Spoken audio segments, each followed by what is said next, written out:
Assalamualaikum warahmatullahi wabarakatuh. Perkenalkan, nama saya Ahla Sofia Listi dengan NIM akhir 086. Pada kesempatan kali ini saya akan menyelesaikan tugas mingguan dari tutorial PPM. Berikut ini saya akan membacakan tugas mingguannya terlebih dahulu. Sebuah perusahaan manufaktur memproduksi botol plastik minuman. Untuk menjaga kualitas, perusahaan melakukan inspeksi harian terhadap produk yang akan dihasilkan. Setiap hari diambil sampel dari hasil produksi dan diperiksa apakah ada botol yang cacat. Misalnya, bocor, bentuk tidak sempurna, atau penutupnya tidak rapat. Berikut ini merupakan data hasil inspeksi yang dilakukan selama 10 hari dari hari pertama hingga 10 dengan jumlah sampel yang berbeda-beda. Di sini paling kecil ada 180 sampel dan yang paling banyak ada 230 sampel dengan jumlah cacat yang berbeda-beda dari hari pertama hingga hari ke-10. Di sini, manajer kualitas ingin mengetahui apakah proses produksi botol plastik tersebut masih berada dalam batas kendali statistik atau terdapat indikasi penyimpangan. Lalu nomor 2, sebuah pabrik suku cadang otomotif memproduksi komponen kecil dalam batch untuk pengendalian kualitas. Setiap hari diambil satu sampel, tetap 200 sampel atau 200 unit dari lini produksi dan dihitung jumlah unit cacatnya, misalnya dimensi tidak sesuai, retak, dan juga finishing yang buruk. Nah, di sini adalah data-data dari pengamatan yang dilakukan selama 20 hari dengan jumlah sampel yang sama, yaitu 200 sampel setiap harinya, dan memiliki jumlah cacat yang berbeda-beda tiap harinya. Di sini ada yang paling kecil 6 cacat dan yang paling besar di sini kurang lebih ada 18 cacat. Nah, di sini manajer ingin memantau jumlah cacat per sampel agar prosesnya tetap stabil. Lalu, sebuah pabrik tekstil memproduksi gulungan kain. Setiap gulungan diperiksa secara visual untuk cacat seperti lubang, noda, anyaman putus, dan yang lain-lain. Di sini, unit inspeksi adalah satu gulungan kain. Area pemeriksaannya konstan. Manajer ingin memantau jumlah cacat per gulungan selama 20 hari agar prosesnya tetap stabil. Nah, di sini ditampilkan dari hari pertama hingga hari ke-20. Dari satu gulungan kain terdapat setiap gulungannya diperiksa kecacatannya. Jadi masing-masing kain yang berbeda setiap harinya itu diambil satu gulungan kain, lalu setiap harinya ditemukan jumlah cacat yang berbeda-beda pada satu kain yang diambil secara random tersebut. Nah, di sini dari hari pertama hingga ke-20, jumlah cacat yang paling kecil yaitu ada 4 cacat, dan juga di sini ada jumlah cacat yang paling besar itu ada 11 cacat. Nah, lalu untuk soal nomor 4, sebuah pabrik percetakan kemasan memproduksi lembaran karton untuk kotak produk. Nah, setiap hari tim kontrol kualitas akan memeriksa beberapa gulungan karton. Area pemeriksaan per gulungan itu berbeda-beda. Misalnya beberapa gulungan ada yang lebih panjang. Nah, sehingga jumlah unit yang diperiksa, misalnya meter atau lembar, itu tiap harinya tidak sama. Yang diamati adalah jumlah cacat cetak seperti bleeding, smudge, misalignment per unit area. Manajemen ingin memantau tingkat cacat per unit agar prosesnya tetap stabil. Nah, di sini dari karton yang berbeda-beda ukurannya tersebut, masing-masing diambil satu, lalu tiap harinya diperiksa. Nah, di sini terlihat dari karton tersebut ada yang memiliki cacat dengan jumlah yang berbeda-beda juga. Ada yang paling kecil yaitu 8 cacat, dan ada yang paling besar itu ada 20 cacat. Nah, di nomor 5, sebuah lini perakitan smartphone mencatat berbagai jenis defect selama inspeksi akhir. Manajemen ingin menerapkan prinsip Pareto, Vital Few Trifle Many, untuk memfokuskan perbaikan pada jenis defect yang paling sering menyebabkan kerugian. Berikut ini merupakan data cacat yang diambil pada perakitan smartphone. Jadi dari jenis-jenis defect ada jumlah frekuensinya. Di sini kita akan membuat diagram Pareto, lalu kita akan menyimpulkan dari diagram Pareto tersebut. Nah, di sini menggunakan software Art Studio. Untuk itu di sini karena terdapat beberapa tabel yang berbeda-beda, jadi alangkah baiknya jika tabel tersebut itu dibuat di Excel. Nah, di sini file Excelnya saya telah membuat dari nomor 1 hingga nomor 2 untuk setiap hari. Lalu di sini pastinya ada data seperti sampel, jenis defect, seperti itu. Nah, buat masuk ke RStudio, pertama-tama caranya adalah kita buka dulu RStudionya. Lalu di sini langsung aja kita klik file. Lalu di sini kita klik new project. Kita klik yang existing directory. Nah, jadi di sini kita browse aja data-data ataupun tempat file kita menyimpan Excel tersebut. Excelnya disimpan di dalam file. Lalu di sini filenya kita masukkan ke RStudio, kita browse. Lalu di sini kita create project. Untuk langkah pertama kita bisa tulis library KCC untuk menginstal dan mengaktifkan package. Jadi di sini kita install dulu library-nya masing-masing. Lalu di sini kita install package untuk yang read XL karena tugas kita simpan dalam bentuk file XLSX. Jadi di sini kita install dulu package-nya. Setelah itu jangan lupa di sini kita install package yang untuk KCC.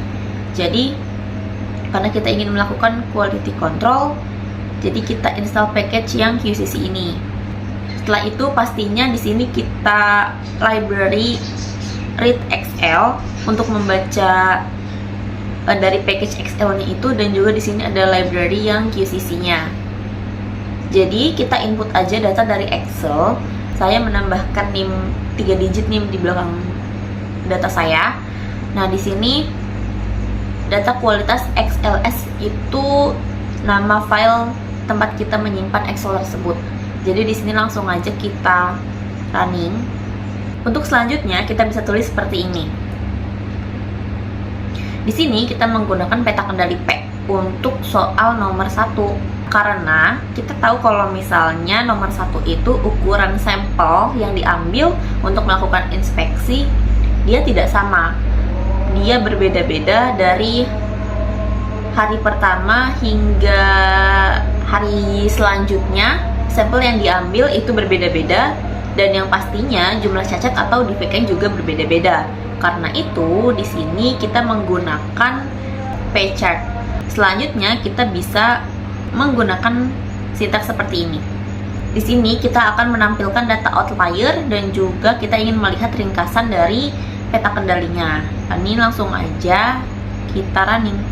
Di sini kita tahu kalau misalnya jumlah sampelnya ya yang terlihat di grafik itu dia ada 10. Lalu di sini ukuran sampel atau sampel size-nya dia bervariasi karena sampel yang diambil itu kan dia beragam ya. Dari 180 hingga 230 unit per sampel.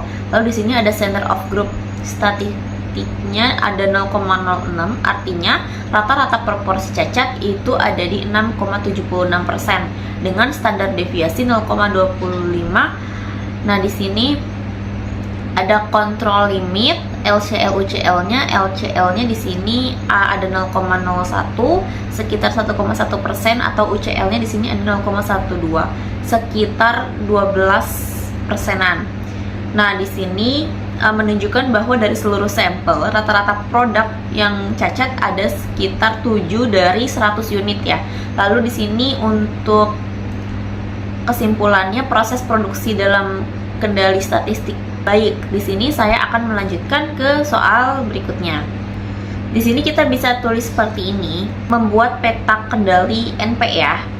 Karena di sini sampelnya sama, yaitu di situ ada 200 sampel dari hari pertama hingga hari ke-20. Jadi di sini menggunakan peta yang NP atau NP chart. Nah, lalu di sini kita tulis seperti ini. Kita akan menampilkan data outlier dan juga melihat ringkasan dari peta kendali. Di sini langsung aja kita running. Nah, di sini terlihat ya, kalau misalnya ukuran sampel nomor 2 itu ada 200 unit per pengamatan. Lalu untuk jumlah pengamatan atau grupnya itu ada 20 dengan minimumnya 6 dan maksimumnya 18 untuk masing-masing cacatnya. Nah, di sini kita tahu kalau misalnya CL itu ada di 11,75. Artinya kita bulatkan ke atas, ada sekitar 12 unit cacat per sampel yang diambil.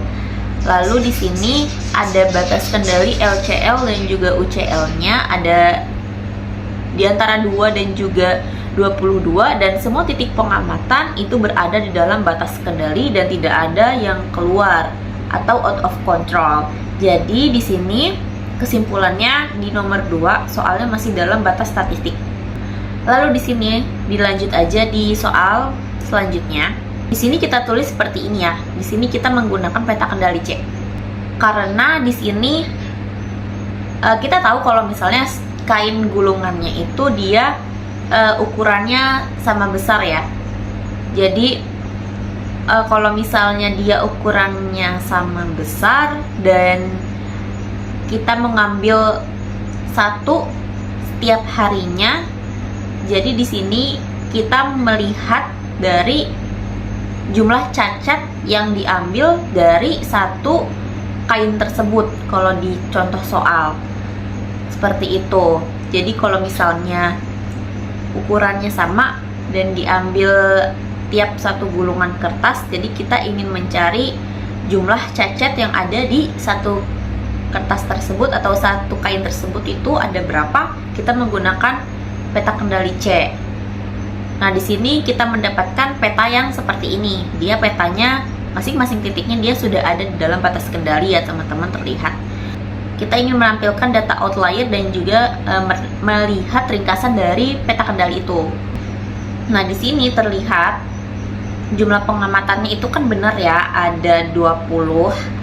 Terus juga di sini untuk minimumnya itu 4 dan juga maksimumnya itu 11 untuk masing-masing cacatnya di 20 jumlah pengamatan. Lalu di sini dilihat CL-nya ada di angka 6,8, artinya ada 6,8 cacat tiap kali pengamatan rata-ratanya. Dan di sini ada LCL-nya 0 dan juga UCL-nya kita bulatkan ke atas yaitu 15. Dan di sini titik-titiknya itu berada di dalam batas kendali atau berada di dalam batas statistik.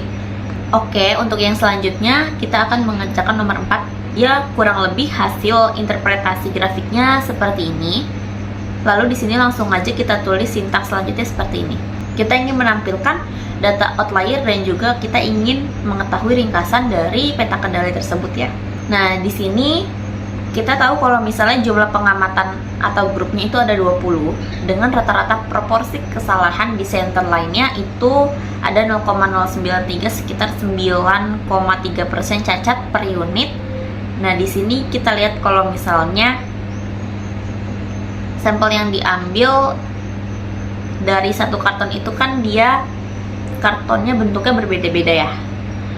Jadi dia terlihat seperti ada batas di dalam grafik. Lalu di sini untuk standar deviasinya 0,3. Untuk batas kendali LCL-nya ada di 0,02 sekitar 1% hingga 2% dan juga UCL-nya ada di 0,15 sampai 0,17 ada di 15 sampai 18%. Dengan number beyond limitnya itu 0 dan juga number violating range-nya itu 0. Artinya semua titik berada dalam proporsi kesalahan yang berada dalam batas kendali antara LCL dan juga UCL atau tidak ada titik yang melewati batas sehingga tidak ada outlier-nya. Lalu untuk yang selanjutnya saya akan mengerjakan soal nomor 5. Nah, di sini kita akan mendapatkan diagram Pareto. Nah, di sini terlihat ya dari diagram tersebut untuk yang misalign kamera itu ada 24,38%, untuk yang depth pixel atau layarnya ada di 16,88%. Nah, di sini kita lihat untuk yang misalign kamera itu memang dia lebih banyak ya persentasenya di antara yang lainnya. Nah, menurut asas Pareto, sekitar 20% penyebab atau kategori defek utama biasanya akan bertanggung jawab terhadap 80% masalahnya. Dari grafik, jika kita mengambil defect sampai dengan strike case atau peringkat ke-6, kumulatifnya itu sudah mencapai 79,8%, 79% mendekati prinsip yang 80%. Artinya, untuk 6 jenis defect teratas seperti misaligned kamera, lead pixel, speaker failure, battery issue, other scratch case itu berkontribusi pada hampir 80% dari total masalah. Untuk meningkatkan kualitas produk secara signifikan, maka sebaiknya perusahaan itu memfokuskan perbaikan pada 6 jenis defect yang teratas. Seperti yang sudah disebutkan tadi, dengan berfokus pada ke-6 defect, maka perusahaan akan mengurangi hingga 80% kesalahan, sehingga peningkatan kualitas akan lebih efektif. Baik, sekian dari penyelesaian tugas mingguan untuk tutorial PPM. Kurang lebihnya saya mohon maaf. Wassalamualaikum warahmatullahi wabarakatuh.